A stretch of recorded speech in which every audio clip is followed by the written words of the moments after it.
It was just such a crazy experience. I'll never forget it.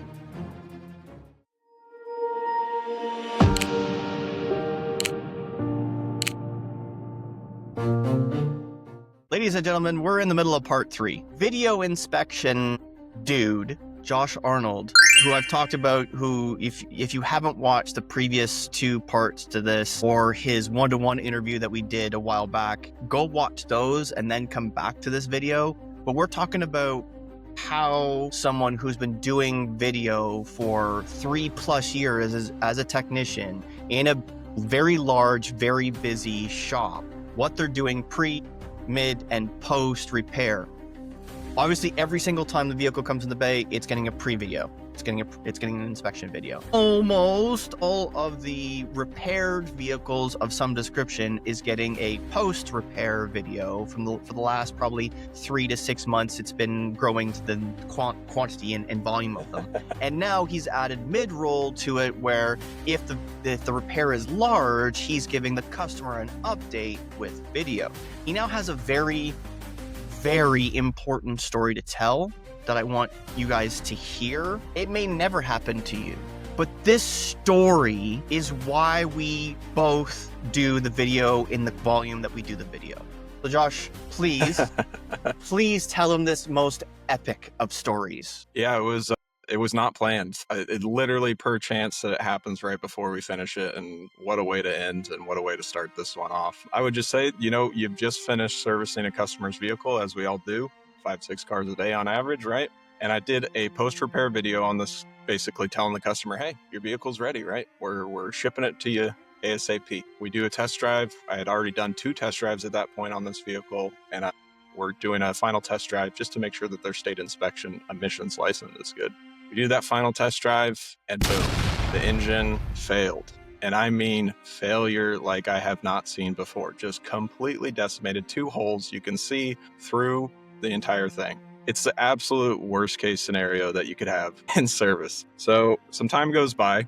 We're processing. I'm scared. I'm like, oh my God, what did I do? Like, how did I mess this up? Like, just that thought runs through your mind. Finally, a couple weeks go by. We get through all the processing of, how are we going to go about this? What's the worst case scenario? What do we need to do? Luckily, they do have some warranty on the engine, and Subaru's always really good about it. So we go through those processes. We get everything approved.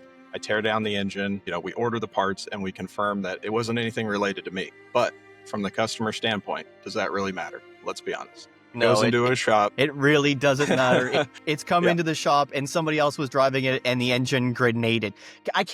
Let's pause for just a second, because I'm still kind of reeling from the story when you told it to me the first time. I have never, like, in 15 full years of being on the bench, I never let a wheel loose. I never did anything disastrous in that regard. Nothing ever blew up. That's lucky. On my watch as a technician, like, even a little bit. Not even a little bit. Things were always broken and things were always fixed after I touched them. I cannot fathom being on a test drive and having an engine grenade. I cannot, for anybody that's watching and thinking about this right now, imagine what emotional state you're going to be in during that test drive that this man has just had to go through. That is incomprehensible. And it gets better. Yeah. The point of the story, okay, I'm gonna let Josh finish. It gets better. Yeah, it really does. I mean, basically, and the worst part was, I gotta correct here, is that it was a valet that was driving it after I had already drove it twice. So it wasn't even me. I heard about it through the advisor. The advisor said, hey, that one's coming back on a tow truck. The mental state that you're in from that, and then finding out what happened, it ruined me for a few days. But a couple weeks go by. We're basically, we've got tearing down. We've confirmed at this point that the engine has failed, right? We knew that, but we now confirmed that luckily it wasn't workmanship. But again, that doesn't matter to the customer standpoint. Car came in, car blew up. It's messed up. 2 weeks go by, and I had sent the customer I guess you could call this post-mid repair video in this case. It was basically showing her the carnage, like what had happened, showing her that the vehicle was completely torn down, everything that we had done to go into investigating it, and explaining to her that luckily we were going to get some coverage in this case. And Subaru stepped up to the plate, and big props to them on that side of things. But we sent that video. couple days later, I get a message from the advisor saying, hey, this customer has just shown up. They refuse to they want to talk to you. They don't want to talk to me. They want to talk to you. They want to come. God. They want to come. And I'm in a secondary shop. So it's a little bit of a work to get a customer. I mean, it's not like you just bring them out, right? So he's messaging. We bring that customer over, and I'm like, oh my gosh, I can only imagine what this conversation is going to be. First words out of her mouth, and I'll never forget this, is your videos are great. Thank you so much. And thank you for your hard work on my car. I can't make it up the feeling that I had, but I was just blown away because it wasn't a lack of trust in any way. It wasn't a question of, did you mess my car up?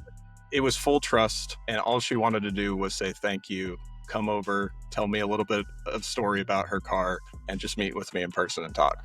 I mean, yeah. Can we acknowledge the elephant in the room here is this person, this customer, this guest has just gone through an indirect traumatic experience where their vehicle has exploded in the hands of somebody else. Yeah. And because of relationship building through video, this person is now thanking the technician and demanding that she thanks the technician. So the customer has specifically asked for this and demanded that it be done to give gratitude to somebody who is being transparent through video. If that is, I keep saying, if I can help one person, I would be happy through this podcast. Josh has already done that through a video inspection platform with a 30 to 90 second series of videos. I understand all of you out there say, I don't get paid for this. I don't get paid for this. And I'm not getting paid to be a videographer. Nobody expects you to be a videographer. Nobody expects you to have a camera like I have, or a microphone like I have, or the setup like I have to do video. Nobody expects you to do that. The only thing that we want you to do as a technician from a leadership standpoint is to be yourself and provide transparency to the customer so that while we are at dealerships of that kind of size, even if it's a small dealership, to give the customer the same experience they get by going down the street to Bob's Auto, where there is Bob and his son, and that is it at the store. So you get to talk to both of them, have a full rapport and relationship build. You get to see the car being worked on. We want to give our customers, our guests, the same exact experience as close as humanly possible. And we can do that by video.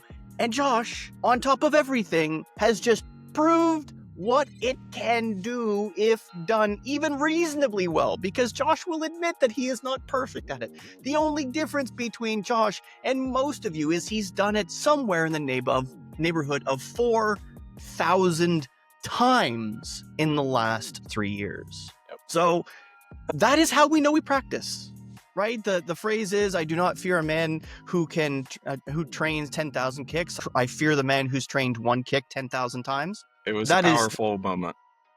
That is a great way to conclude that portion of what we wanted to talk about starting like 3 months ago when we started talking about this. So let me try and summarize this in a very succinct way. 1, pre-inspections. The vehicle comes in the bay, you've done your road test, doing your inspection, and getting a quick video on that, introducing yourself, introducing the video, introducing the car, and the requirements and recommendations and so forth. Every single time. Whether you get paid for something to do that or not, doing that every single time is going to help you, it's going to help the business. 2, mid-roll. Large repair, you're doing a large repair, you're doing an engine, you're doing transmission, you're doing a differential. It's going to take days, maybe weeks between diagnostic and getting the vehicle out in the road because of parts and da-da-da-da-da.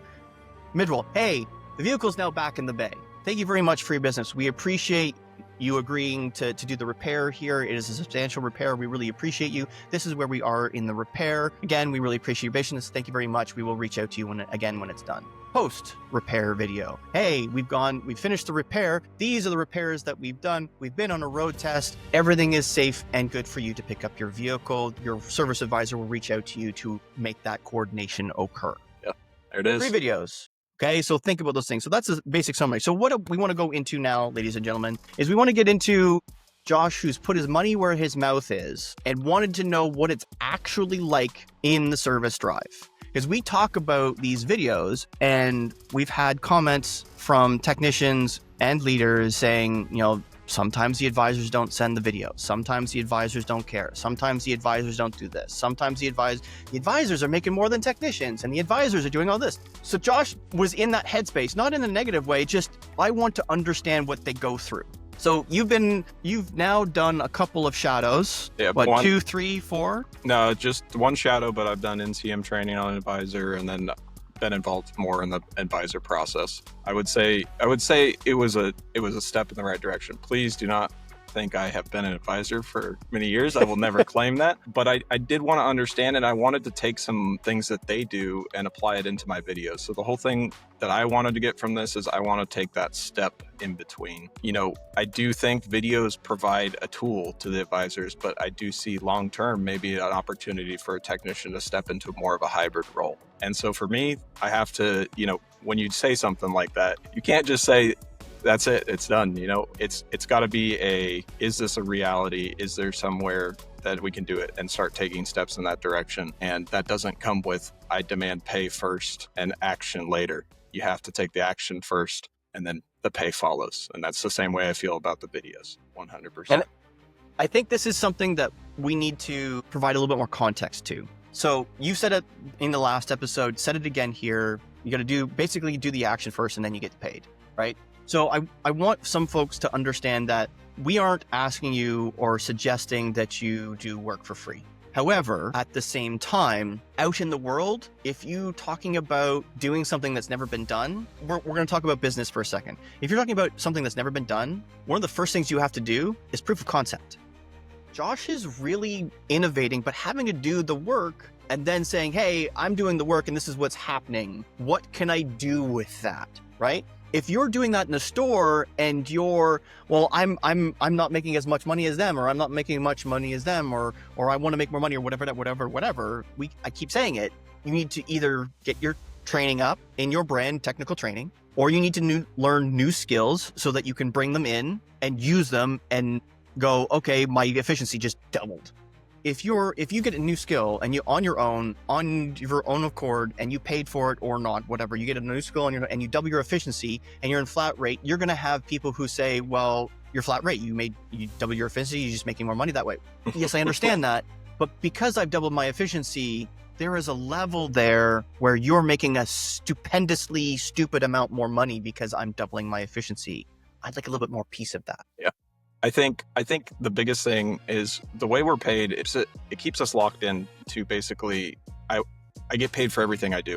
And the one thing that I've been very grateful for in my career is that I haven't been consumed by that. I'm willing to step out and try something different to see the long-term result. And what I see for video to customer is I see a long-term correction to the industry and how we pay technicians. I see an opportunity to hold the bad technicians in the group accountable, because you can't fake a video. You can't fake the quality that comes out of it. You can hide it, but then you're not doing the video. And so I see that this is the tool that allows us to be more transparent with our customers, change how technicians are viewed and how they are paid. But that doesn't happen overnight, like you said. And I think that the whole point of doing this for me is, number one, it's awesome. Like, the experiences that I've got out of it have changed the way that I view customer service and how I view the things that we do in service. But also I do see it as a step in the direction of how we pay technicians and all the problems that we have in our industry. But it starts by the technicians stepping out. It really does. 100%. Stepping out of comfort zones, learning new things, trying new things, being open to new technologies, new processes, new policies, new systems, so that we can provide better service to everyone. One of those things that we need to talk about is your experience on the drive. So yes, it's only one. Yeah. But can you walk us through a real day from your point of view that's recent? I think for me, the biggest thing I learned is that I've always thought as technicians, we have some of the least amount of control in the dealership. And I was wrong about that. The advisors have the least amount of control, from time frame to parts to customers. There's so many variables in that job. It's way more than a technician. And that's what I really experienced, because, with a technician, we do have some control. We obviously rely on our advisors and parts. But I would say with the advisors, that having that customer laced into it just adds that extra layer of complexity. And a good advisor gets ahead of it, right? They control their customers before they come to them. And obviously the bad ones, so let them all come in at once. But I think that was my biggest insight as to the advisor role. The other thing I noticed is that a lot of the tools in the dealership, at least on the service side, they're coaching towards the advisor. So I think the advisor position from today to 10 years ago, at least at a modern dealership, maybe a big dealership to a small dealership, is going to be different. At ours, there's a lot of tools to help the advisors. So we have the UVI, we have the VMPI, we have valets, we have BDC. There's a lot of support being built around that role. And I'm sure at one point when you were an advisor, and maybe it still is out there to some dealerships, it was because it was crazy. I imagine we're building these tools because of a reason. And I do think that their process is supported heavily, at least in our dealership. Our dealer group does a great job of that to assist that advisor and making that process smooth. And I just see that those tools coming along, the advisor role eventually changing. But again, it's unknown. And how to say, is it possible without doing it? I have no way. I think we're just going to have to try, and I'm going to be the one that steps out and tries it if I'm allowed to, 100%. And I would say the experience on the drive gave me insight. It gave me insight. I'll say this one too, because I almost forgot. What customers say to an advisor, and sometimes what you get on that piece of paper, and you're like, there's no way that they said this. This is an advisor gibberish. I experienced a very real thing where the customers basically, the advisor would ask questions and the customers would not answer. And so that gave me a little bit more perspective on my side of things when I do get a story that I'm like, what does this mean? So I would say it was good. I would encourage a technician, if you do feel the frustration, to definitely get out and see it for yourself. And obviously every store is going to be different, 100%. I'm not going to say that they're all the same. I will. It doesn't matter how big or how small the store is. The scale just widens. Like, you just get more variations between the ends. You're going to have the most epic of service advisors at one end who communicate well, who are capable of extracting answers from customers, who are able to extract and effectively objection handle the sales portion of the job. They're capable of multitasking. They're capable of communicating effectively with technicians and leadership and customers and parts. They're exemplary human beings and amazing salespeople in the service drive. You also have the complete opposite end of the spectrum, people who don't want to communicate, people who don't want to talk, people who don't want to talk to anybody, who literally want to be order takers like they're at McDonald's but get paid $35 an hour to do it. They want all of the bonuses without doing any of the work. There are those. But guess what? There are those in every job. Technicians as well.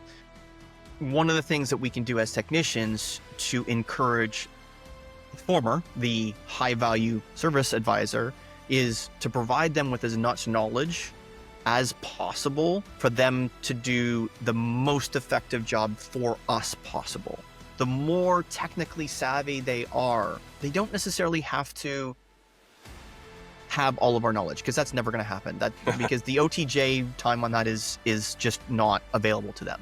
But if we can give them the technical savvy to be able to talk eloquently to guests on our behalf, the better we are going to do. The two things that allow us to do that is, one, if we are sending videos pre, mid, post, it means that the customer is getting it directly from us. And the better we are at communicating, the better the customer understands. And it means it doesn't have to purple telephone through the service advisor. Also, it means that if we encourage quality communication from the advisor, through the advisor to the customer, we are more likely to sell more work, more likely to make more money. And the third thing from all of that, the really important thing to take away from this, ladies and gentlemen, is the more effective a communicator you are as a technician, the more money you're going to make. Remember the phrase, the pen is mightier than the sword?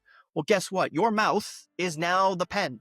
Because between talk to text on documents, which is what I've encouraged in the past, if you don't like typing and your typing skills suck and you don't want to improve your typing skills, fine. Use the talk to text function in Google Documents, copy paste that in the work order. Guess what? You can write a paragraph by speaking in a fraction of the time that you can type, even if you have advanced level typing skills. So talk to text alleviates that.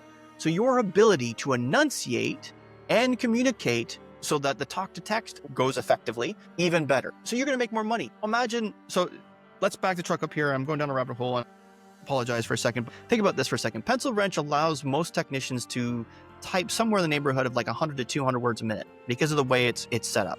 If you don't know what pencil wrench is and you don't like typing, lightly tap somebody on the head that's of decision-making status and say, hey, I hate typing, but I want my stories to be better. Please go get pencil wrench, please. And guess what will happen? You can go from 10 words a minute to like 100 to 200 words a minute, and it's clicks and it's not typing. Please reach out to Kieran Stack, who is the salesperson for Pencil Wrench. Please reach out to him. You can find him on LinkedIn, and he will go through the whole thing for you. It is amazing. So communication skills gets us to be paid more. Communication skills and video gets us to be paid more. Communication skills allows our service advisors to close more work so we get to be paid more.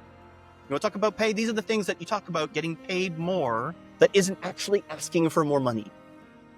Okay? So Josh has lived one day in the service drive, has already encountered, we talked offline, there's easily 6 to 10 notes he took on the day that go, aha, I can do better in a shop because of this. In one day, one. So go spend one day and maybe you will learn something that will make you a more effective technician, make your videos better if you're doing videos, all of the above. One day. Now imagine you did that for parts, you did that for the service lane, the express lane, if you didn't come up in the express lane. Imagine you spent a day in detail. Imagine you spent a day in the box up front in F&I, and imagine you spent a day on the sales floor. Whole new technician. Like we're talking 6 days, right? A week. For some of you that are working 6 days a week, that's a week. Imagine what you can learn in 6 days, literally walking a mile in someone else's shoes, so you can become a more effective technician. Imagine how much more humble you'll be, how more experienced you'll be, how much better your videos are going to be, how much better your stories are going to be. You're going to meet some new people. You're going to understand, get to know the customers from the sales, like all of these things. And we'll bring back the most important thing to learn from all this, it's perspective. That is the wrench to respond. It is literally perspective. Taking perspective from a gentleman like Josh Arnold here, perspective from leaders, from Joe Chambers, from Richard Mueller, like all the people I've had on the show. It's perspective, contextual perspective. That is what this advisor training is doing. And Josh is not going to stop there. Josh is learning some more. So what are some other things that have spawned, shall we say, from what you've done so far? Customer updates. It was actually something that came up in NCM training. Touching base with customers 3 times a day at different points of time. So 10, 2, and 4. I'm going to start implementing that on my advisor side. So obviously I'll have to communicate through the advisor on that side. But just making sure that if I do have a vehicle in my stack that I haven't gotten to, and it's maybe around that 10 a.m., communicating that forward. I thought that was fantastic. And just practicing the objections that you run across with a customer.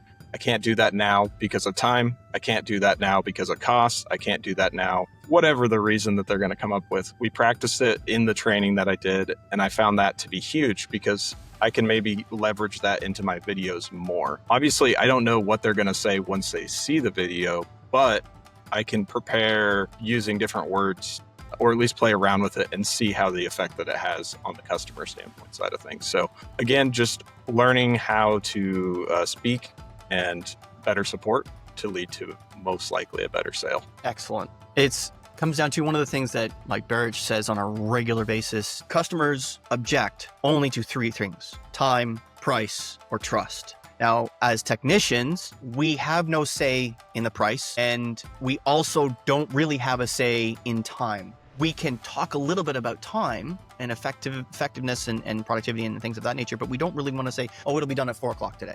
We don't want to ever say that. Never. Because life changes in the shop minute by minute. Engines blow up. We can massively affect trust. Massively affect trust. And trust then leads into value. We can massively affect value. If we can speak about things that instill trust about us, our workmanship, the brand, the store, the advisor, the vehicle, if we can instill trust from us to the customer so that they understand the value of why they have chosen and continue to choose you and the store to service or repair their vehicle, they stop thinking about price. The goal is to stop them thinking about price, because if price is the only thing they're thinking about, you haven't delivered value. If the only thing they consider is value, Price is out the door.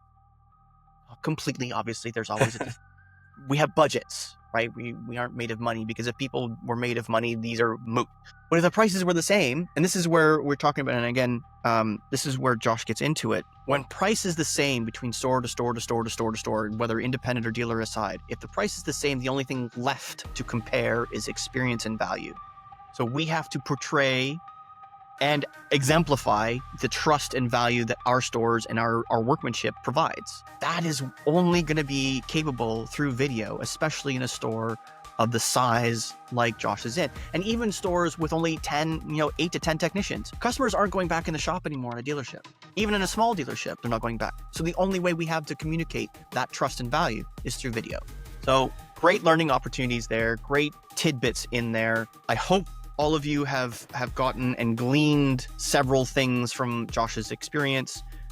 We could speak for hours on this, and I could probably talk y'all's ear off just monologuing this stuff. But I want you to hear Josh one last time to go through what his next steps are from the advisor with the amount of video that he's doing, and now the advisor training that he's doing. I want y'all to hear what Josh is doing next with it. I think the biggest goal for me is I want to make it seamless. I want to find a way to communicate to a customer like an advisor as a technician. That has always been my kind of long-term goal. And that might come from one point, and still they have a different job than us. And I've always felt as a technician that the best way to talk to a customer is from the tech. The rest is a game of telephone. If we could have it where I talk to every single one of my customers every day, I think the process would be drastically improved. Is that realistic?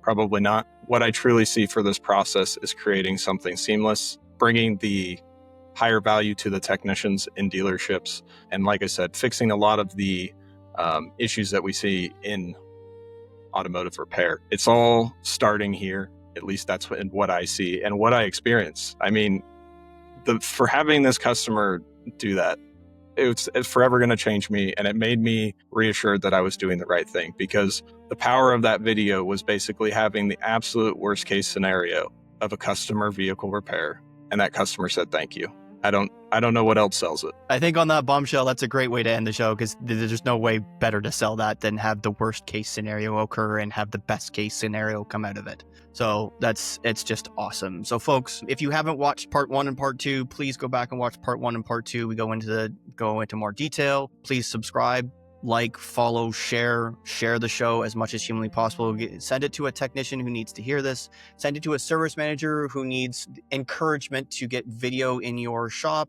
Send it to a service manager who needs to get pencil wrench in your shop, or something similar like that to make your story writing and your communication skills better. Send this to a service manager who needs to hear that you need to improve your communication skills, and they need to send you to training for communication skills, not just brand technical training. So on that note, folks, remember, negative pushes, positive pulls, and always clean your toys.